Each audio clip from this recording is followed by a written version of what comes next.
오늘 빌립보서 2장 5절 말씀을 같이 보았습니다. 빌립보서 2장 5절 말씀, 너희 안에 이 마음을 품으라 곧 그리스도 예수의 마음이니, 이렇게 되어 있는데요. 이 마음을 품으라, 마음을 잘 간직하라, 이 마음이라는 게 이제 마음이 여기 가슴이 마음이라는데, 근데 너희 안에 이 마음을 품으라는 말은 잘 생각하라 그런 말이에요. 쉽게 얘기해서 잘 생각하고 있어라. 근데 뭘 잘 생각하냐면 그리스도 예수의 마음, 이걸 잘 생각해라. 그러니까 그리스도 예수를 잘 생각하라, 이렇게 보면 이제 되는 거예요. 그러니까 그리스도 예수를 내가 잘 생각하고 있는가, 이런 거죠. 날마다 우리가 살면서 내 생각대로 사는 게 많죠. 근데 그리스도가 무슨 생각을 할 것인가, 그리스도는 이럴 때 어떻게 할 것인가, 이런 생각을 하면서 살아가면은 좀 달라지겠죠, 그죠? 우리의 생각들이 좀 마음을 좀 정돈하게 되고 그러죠. 그것처럼 그리스도를 잘 한번 생각하면서 살아봐라, 그런 뜻이에요, 이 말이. 그러니까 그리스도를, 어떤 그리스도를 잘 생각하며 살아라, 그런 말이냐면 여기 밑에 이제 6절부터 11절까지 말씀이 되어 있어요. 그리스도 예수의 마음이 어떤 마음인가, 그 예수의 생각을 하는 것은 우리가 무슨 생각을 해야 될 것인가 라는 얘기인데, 그게 바로 6절부터 11절까지 말씀해 보니까 예수님이 하나님의 아들이신데, 하나님 그 본체, 하나님의 그 형체이신데, 그런데 이 땅에 와가지고 죽기까지 복종하셨답니다. 예, 죽기까지 복종하셔서, 죽기까지 복종했다는 말은 죽었다는 말이에요. 예, 예수님이 우리를 위해서 이 땅에 오셔서 죽으셨다, 그리고 부활하셨다, 그 말이거든요. 그러니까 죽으시고 부활하신 것, 그렇게 순종하신 예수님, 그것을 생각해 보라는 거예요. 그러면은 우리가 예수님의 그 죽으심과 부활만 생각하면 사실 우리가 뭐 함부로 살 수가 없죠. 예수님만 잘 생각하고 살면, 그 뜻이에요. 그러니까 예수님을 잘 생각하며 살아라, 그런 말이에요. 어떤 예수님? 예수님의 죽으심과 부활, 예수님의 죽으심과 부활을 잘 생각하며 살아라, 그런 얘기인데요. 여기에 보면 그렇게 순종하고 복종했더니 예수님이, 그랬더니 모든 무릎을 예수님의 이름에 꿇게 하셨다, 그랬어요. 그러니까 자기는 죽으려고 했는데 그 예수님을 부활시켜서 모든 무릎을 그 앞에 꿇게 하셨다는 거예요. 그러니까 나는 죽으려고 하면 주님이 이제 살게 만드실 것이고, 내가 나중에 되려고 그러면 주님이 먼저가 되게 만들려고 할 것이다. 반대로 먼저가 되려고 하면 나중 만들어 줄 것이고, 내가 자꾸 살려고 하면 하나님은 우리를 죽게 만들 것이다, 그런 거죠. 성경이 그런 거예요. 그러니까 우리 땅과 하늘이 성경으로 보면 땅과 하늘이 반대로 돼 있어서, 그렇게 반대로 돼 있으니까 성경이 이제 오묘한 거죠. 반대로 돼 있으니까. 생각을 거꾸로 해야 되니까. 살려고 해야지 사는 건데 살려고 하면 죽을 것이고 죽으려고 해야지 살 것이고 먼저가 되려고 해야 먼저 될 것인데 땅에서 볼 때는 근데 먼저가 되려고 하면 나중에 될 것이다. 나중에 되려고 하다 보니까 먼저가 된다. 죽으려고 하다 보니까 하나님이 살리시더라. 그리고 자기는 그 하나님의 종으로 가장 낮은 자리에서 죽으려고 했다 하니까 하나님이 그를 높여가지고 모든 무릎을 예수님의 이름에 꿇게 하셨다. 그렇게 나와 있는 거죠. 주님의 성품이 어떤 성품인가 하더니 온유하고 겸손하신 성품이다. 그렇게 말했습니다. 온유하고 겸손하신 성품은 어떤 걸 온유하고 겸손하다 그러냐면 순종하고 복종하는 것을 말하는 것입니다. 순종하고 복종하는 거. 사람들이 말씀은 듣고 있지만 이 말씀을 하나님 말씀이라고 생각하고 하나님 아버지의 말씀이라고 생각해서 그것을 순종하신 분이 있는데 예수님입니다. 그러니까 하나님 말씀을 순종하는 하나님 말씀을 순종하고 복종하는 자를 성경에서는 온유하고 겸손하다 이렇게 말하는 거예요. 그걸 예수님이 그렇게 하셨다는 거예요. 예수님은 온유하고 겸손하니까 그러니까 순종하고 복종한다. 순종하고 복종하니까 온유하고 겸손하신 분이다. 이런 말이에요. 그러니까 우리가 나 온유해야 되겠다. 나 겸손해야 되겠다. 그러면 일단 뭐 해야 되겠어요? 하나님 말씀에 순종하려고 해야 돼요. 하나님 말씀에 순종하고 복종하려고 해야지 그게 온유하고 겸손한 거예요. 네. 승질 한 번도 안 낸다. 그러면 온유하고 겸손하다. 아니 승질 한 번도 안 낼 수 있죠. 물론. 근데 승질 날 때는 또 승질 날 수가 있죠.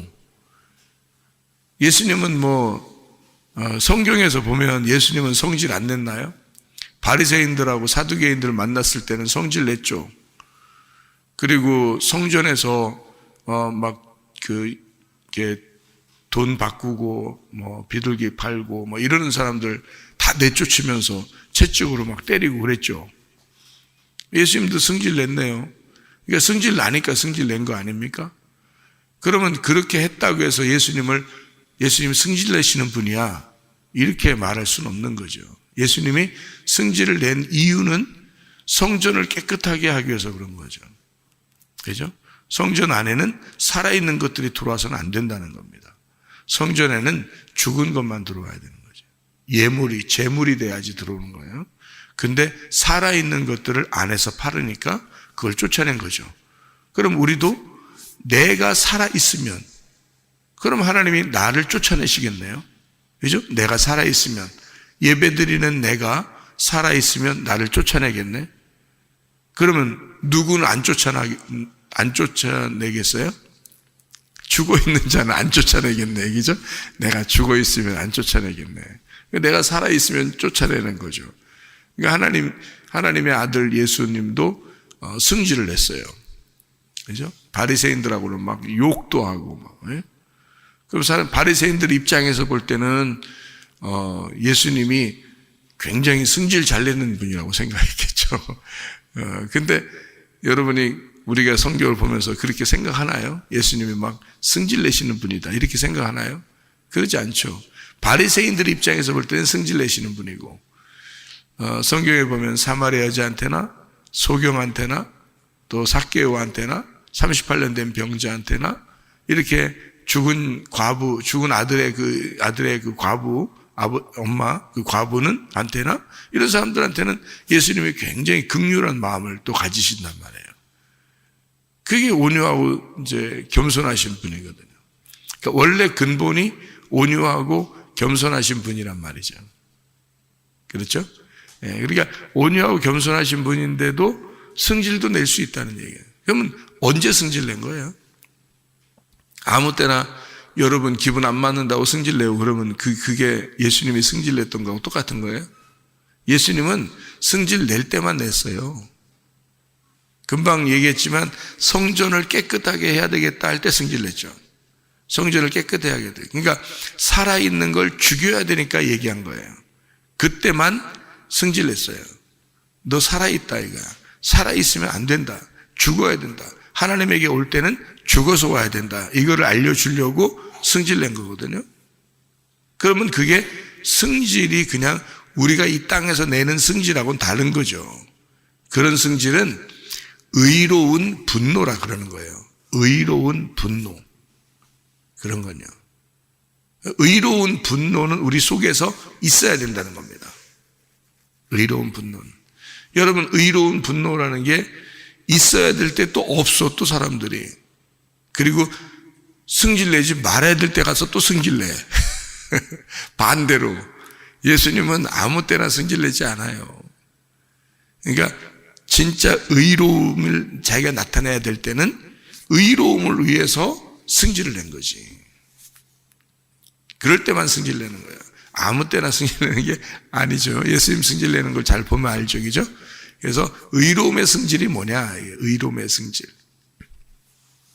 예수님이 이 땅에 내려오신 목적이 있어요.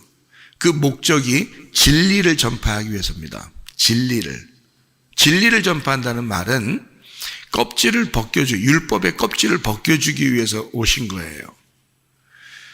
진리를 말한다는 것은 진리는 하늘의 아들이 이 땅에 내려와서 너희들 죄인들 때문에 내가 죽는다라는 것을 알려주고 싶어서 내려오신 분이 예수님이에요. 그러니까 진리를 설명해 주려고 내려오신 거거든요. 그런데 사람들이 그 진리가 무엇인지를 모르고 있어요. 진리가 무엇인지를 모르고 예수님에 대해서 오해를 한단 말이에요. 그러니까 예수님은 항상 승질낸 것이 아니고 진리에 대해서 부딪힐 때만 성질이 나신 거예요. 진리에 대해서 부딪힐 때만. 그러니까 예수를 모를 때, 예수를 알려주기 위해서 성질을 내고 사람들의 그 죄인된 모습의 껍질을 벗겨주고 싶어서 그래서 성질을 내신 거지 아무 때나 막 성질낸 것은 아니다. 우리가 알고 있어야 되겠죠. 그러니까 예수님도 성질 내셨네? 이렇게 말하면 안 되는 거예요. 그분은 온유하시고 겸손하신 분입니다. 아무 때나 성질 내시는 분도 아니고 사람들에게 성질 내시는 분이 아닙니다. 그런데 진리하고의 부딪힘, 진리가 해를 당할 때 그 진리를 보호하기 위해서 그 진짜 말씀, 진리를 보호하기 위해서 화를 낸 거예요. 그러니까 예수님은 분노의 예수님이 아니고 의로운 분노를 가지신 예수님이다. 이 사랑이라고 하는 게 고린도전서 13장에 나오는데요. 고린도전서 13장에 보면 우리 사랑은 오래 참고 온유하며 투기하는 자가 되지 아니하며 이게 쭉 나오잖아요, 얘기죠. 근데 의를 위해서 화가 나는 자, 그러니까 의를 지켜내려고 하는 자, 이게 사랑이에요. 그러니까 그러니까 사람은 진짜 의로움을 지키기 위해서 진리를 위해 기뻐해야 되고, 그리고 악한 것을 위해서 기뻐하지 아니하는 그런 것이 있어야 되는데, 악한 것이 있어도 내비두고 허허이 그리고 말이에요. 진리를 지켜야 되는데도 그냥 그 진리를 지키지 아니하고 그냥 허허 이렇게 사는 사람들이 마음 좋은 줄 아는데 그건 마음 좋은 게 아니라 악한 거죠. 사랑이 없는 거죠. 사랑은 그냥 사랑은 허허히 한다고 그게 사랑이 아니죠. 그래서 사랑이라는 내용을 여기다가 쓴 거예요. 고린도전서 13장에. 그래서 사랑은 이러한 것이 다 있는데 그게 다 하나야. 그게 다 주님의 마음이야 라는 것을 사랑이라고 쓴 게 고린도전서 13장의 내용이에요. 그러니까 그냥 사랑해 허허거려 그러면 사랑이야 그런 말 아니죠. 제가 한번 성경을 보면 이렇게 되어 있습니다. 사랑은 오래 참고 온유하며 시기하지 아니하며 자랑하지 아니하며 교만하지 아니하며 무례히 행하지 아니하며 자기 유익을 구하지 아니하며 성질내지 아니하며 악한 것을 생각하지 아니하며 불의를 기뻐하지 아니하면, 불의가 올 때 기뻐하지 않는 거예요. 예수님은 그런 차원에서 얘기한 거죠. 막 성질내시는 분이 아닙니다. 불의를 기뻐하지 않기 때문에, 사랑이기 때문에, 예수님이 사랑이기 때문에 불의를 기뻐하지 않는 거예요, 여러분. 그게 기독교인인 거죠. 기독교인이 그냥 다 허허 그럼 다 마음 좋은 줄 알죠? 아니에요. 그런 건 마음 좋은 게 아니에요. 그러니까 기독교인들이 바보, 병신, 등신 소리 듣는 거예요. 그냥 마음 좋은 줄 알고 허허거리니까. 그게 아니죠. 불의를 기뻐하지 아니하며 진리와 함께 기뻐하고 모든 것을 참으며 모든 것을 믿으며 모든 것을 바라며 모든 것을 견디느니라 그랬잖아요. 예수님의 그 화냄은 의로운 분노예요. 그러니까 그런 분노가 필요할 때는 분노해야 된다는 것입니다. 누군가가 교회를 핍박하고 나라 정책을 잘못해서 교회를 막 핍박하고 교인들을 갖다가 억압하고 못살게 굴면 그거에 대해서 허허 그럴 수 있지. 나는 교인이니까, 나는 기독교인이니까 마음 좋아. 이런 바보 병신 등신이 어디 있습니까? 생각해 보세요. 그런 걸 갖다 마음 좋아 기독교인이라고 하는 게 아닙니다. 기독교인은 그리스도인들을, 교회를 보호하는 게 기독교인이에요. 교회를 보호하는 게. 허허거리는 게 아니라고요. 예수님이 왜 그렇게 화를 내셨냐면 그리스도라는 그 진리를 보호하기 위해서예요. 그 진리를 분명하게 하기 위해서. 지금 마지막 때가 되면요, 여러분, 예수님 시대 때도 기독교인들은 핍박당했습니다. 그렇죠? 하나님을 믿는 사람들은 구약에서도 핍박을 당했습니다. 마지막 때가 되고 말세가 되면 오히려 기독교인들을 핍박합니다. 그게 점점 더 심해지는 거예요. 그럼 그걸 갖다가 허허이, 그런 정책이 나와도 허허이, 그런 사람들이 있어도 허허이, 그건 아니죠. 그게 불의한 건데. 정교분리가 뭔지 알아요? 정교분리? 정교분리라는 게 교인들 보고 정치하지 말라는 얘기라고 사람들은 알고 있는데 정교분리는 그런 의미가 아니에요. 정치를 하는 사람들이, 나라 국가의 힘을 가진 자들이 교회를 핍박하지 말라고 정치하고 교회하고 분리를 시키라는 거예요. 그래서 정교분리라는 겁니다. 힘을 가진 자들, 총과 칼을 가진 자들이 종교를 핍박하기 시작하고 간섭하기 시작하면 종교는 힘을 못 쓰거든요. 그래서 그걸 법으로 만든 거예요. 정교 분리해야 된다, 이렇게. 그 교회 교인들이 정치하지 말라고 그런 얘기 아닙니다. 정치하지 말라고 정교 분리한다 그런 말 아니에요. 교인들이 정치해야지. 잘 생각해봐요, 여러분. 생각해봐요. 교인들이 정치해야지. 정치 안 하면 됩니까? 기독교인들이 국회의원도 나오고, 기독교인들이 대통령도 나오고, 기독교인들이 법무장관도 나오고, 기독교인들이 시장도 나오고, 그래야지 교회를 보호하면서도 잘 이렇게 하나님의 뜻대로 정치를 할 거 아닙니까? 그렇게 해야 되는 거지. 정치를 해야 되는 거지, 교회 사람들이. 근데 정치를 하지 마라. 정교 분리다. 교회 사람들은 정치 신경 쓰지 마라. 에? 정치는 정치인들이 할 거니까 교인들은 함구무언하고 조용히 해라. 우리들이 하라는 대로 가만히 있어. 그러니까 공산주의들은요, 교회들을 다 불태워버리는 거예요, 그냥. 정치가. 교회들을 다 불태워버려. 그래도 교회들 찍소리 하지 마라 그러는 거죠. 정교 분리니까. 그렇게 얘기하는 거예요. 그렇지 않죠. 교인들도 하나의 국민이에요. 나라의 국민이라고요. 나라의 국민들은 정치를 해야 되는 거죠. 정치를 해야 당연한 거지. 정치에 참여해야지. 그래서 투표하는 거 아닙니까? 투표하는 게 뭐예요? 정치에 참여하는 거잖아요. 생각해 보세요. 기독교인들은 투표도 하지 마 그럼? 나라가 어떻게 돌아가든지 그냥 정치하고 교회는 다 분리해야 되니까? 그러니까 교인들은 투표도 하지 말까? 정치는 정치인들이 해야 되니까? 그게 무슨 국민이고 그게 무슨 교인이란 말입니까? 생각해 보세요. 교인들도 투표에 참여하죠. 그리고 정치에 참여하는 것입니다. 그걸 정교 분리라고 얘기하는 게 아니에요. 그런 걸 정교 분리해라 그렇게 얘기하는 게 아니란 말이에요.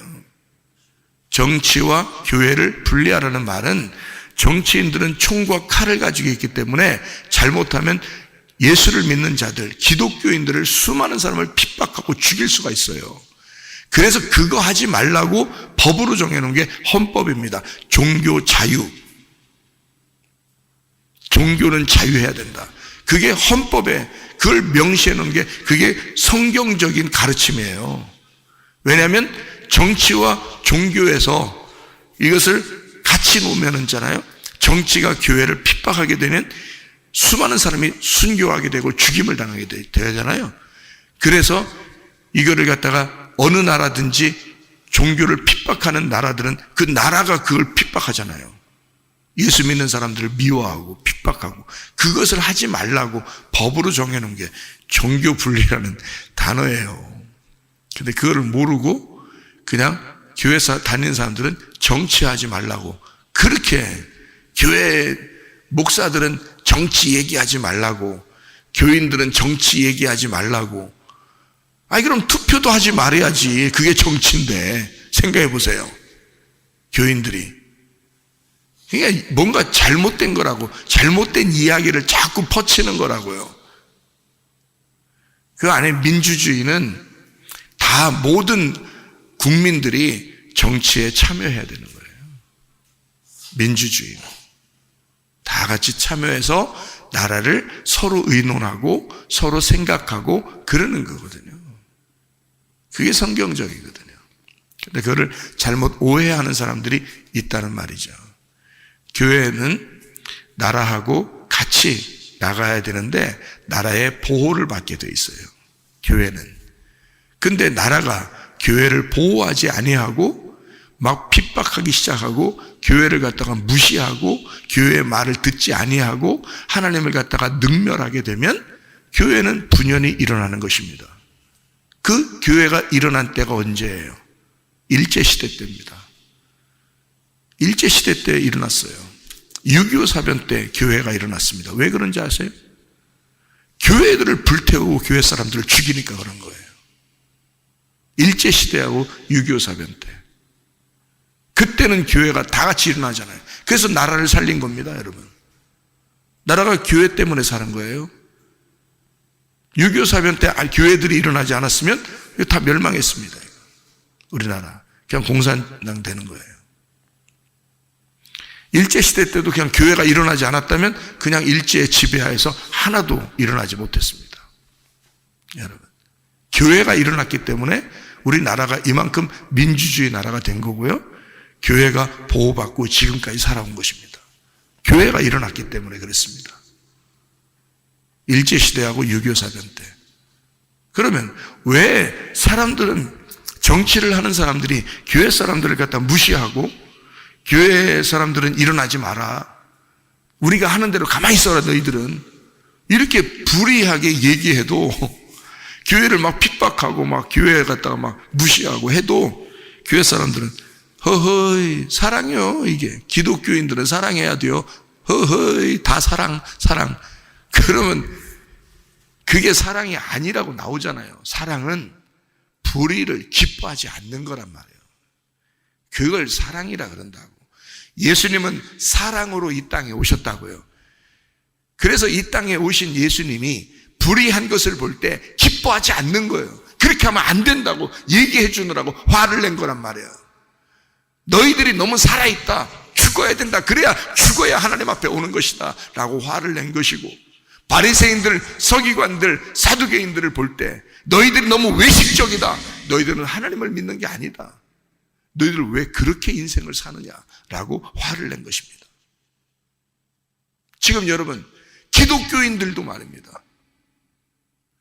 동성애를 갖다가 막 주장하는 사람도 있고 말이에요. 차별금지법을 찬성하는 사람도 있고 말이에요. 기독교인들도 뭐가 뭔지를 몰라서 그냥 흘러가는 대로 그냥 다 허허 하면서 그냥 지나가자 이렇게 하는 사람들이 얼마나 많은지 모르는데 이게 다 불리한 것인데 동성애 얼마나 더럽습니까? 큰 문제들이 막 생기는 거예요. 음란과 폭력, 동성애, 차별금지법 이런 것들이 막 들어오는데도 기독교인들은 허허 하고 앉아있단 말이에요. 그게 무슨 의로운 그리스도인입니까? 아니에요. 착하다고 하나님이 생각하실 줄 아십니까? 아니에요. 하나님이 보실 때는 불의한 거란 말이에요. 그건 기독교인들이 막아내지 않으면 못 막습니다. 아무도 막을 수가 없어요. 기독교인들이 일어나지 않으면 아무도 막아낼 수 없는 것들입니다. 세상은 그렇게 어둠으로 계속 치닫고 있기 때문에 자그마한 빛이라도 기독교인들이 나타내줘야 된다는 거지. 자그마한 빛이라도 기독교인들이 일어나줘야 되는 거예요. 그래야 어둠이 그래도 깜짝 놀래죠. 근데 같이 어두워지면 누가 나라를 구할 것이며 같이 어두워지면 이 세상을 누가 구할 것이냐 이 말이에요. 예수님은 구원자로 오셨는데 예수님은 어두운 세상에 빛으로 오셨는데 누가 구할 것이냐 그 말이에요. 뭐가 사랑이냐 이거야. 뭐가 그리스도의 마음이냐 이거야. 어떤 게 그리스도를 생각하는 것이냐 이거지. 너희는 깊이 그리스도를 생각하라. 너희는 그리스도의 마음을 품어라. 그리스도를 깊이 생각해라. 이게 그 그리스도는 십자가를 지셨다. 너희를 위해서. 어둠을 위하여 빛이 기꺼이 와서 십자가를 지셨다. 그 죽음이 부활을 가져왔다. 그 말 아닙니까? 예수 그리스도가 하나님 아버지에게 순종하고 복종하는 것은 죽기까지 그가 복종하셨다. 그래서 예수의 이름을 높이 들어서 모든 무릎을 예수의 이름에 꿇게 하셨다. 모든 무릎을 예수님의 이름에 꿇게 하시고 모든 입으로 예수님을 주인이라고 고백하게 하셔서 하나님 아버지가 영광을 받게 되셨다. 그게 이 말씀입니다. 그러므로 12절 보세요. 로마서 2장 12절. 그러므로 나의 사랑하는 자들아 너희가 나 있을 때뿐 아니라 더욱 지금 나 없을 때에도 항상 복종하여 두렵고 떨림으로 너희 구원을 이루라 그랬습니다. 구원을 이루라. 카테르가조마이 이루라. 만들어 가라라는 뜻입니다. 성취하라. 완성해 가라. 너희가 만들어 가야 된다. 그 구원을 너희가 만들어 가야 된다. 이 말입니다. 그리스도의 생각을 깊이 하고 주님이라면 어떻게 하실까? 주님이라면 어떤 마음을 가지실까? 라고 깊이 생각해서 우리 그리스도와 함께 동행하다가 주님 만나시기를 바랍니다. 아멘. 기도하겠습니다.